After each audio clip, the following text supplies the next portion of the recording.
আসসালামু আলাইকুম। The football জোনে আপনাদের সবাইকে স্বাগত।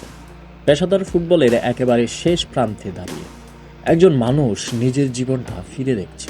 সে আর কেউ না, নেইমার জুনিয়র। মাত্র 17 বছর বয়সে শুরু, আর আজ 34 বছর। সাফল্য, খ্যাতি, কোটি টাকা সব পেয়েছেন, তবুও একটা আফসোস রয়ে গেছে। ভাবতে পারেন, বন্ধুরা যখন ঘুরতে যেত, সিনেমা দেখতো, তখন ছোট্ট নেইমার ছাদের দিকে তাকিয়ে থাকতো। দূর, সবাই মজা করছে, আর আমি এই কথাটাই বলতেন ছোট্ট নেইমার।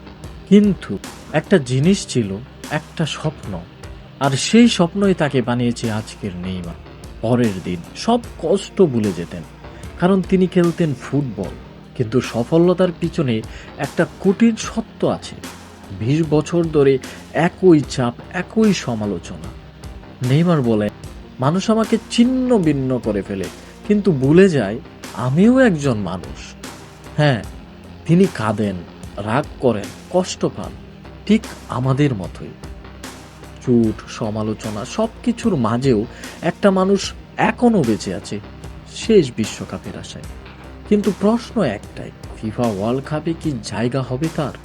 কারণ কোচ কার্লো আনচেলত্তি এখনো পুরোপুরি সন্তুষ্ট নন। ৭৯ গোল, ব্রাজিলের সর্বোচ্চ গোলদাতা তিনি, তবু লড়াইটা এখনো শেষ হয়নি।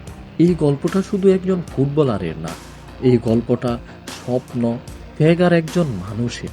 নেইমার কি পারবেন নিজের শেষ বিশ্বকাপটা খেলতে, নাকি এখানেই শেষ হবে এক কিংবদন্তির গল্প? ভিডিওটি এই পর্যন্তই। ভালো লাগলে লাইক, কমেন্ট এবং সাবস্ক্রাইব করতে ভুলবেন না। ধন্যবাদ।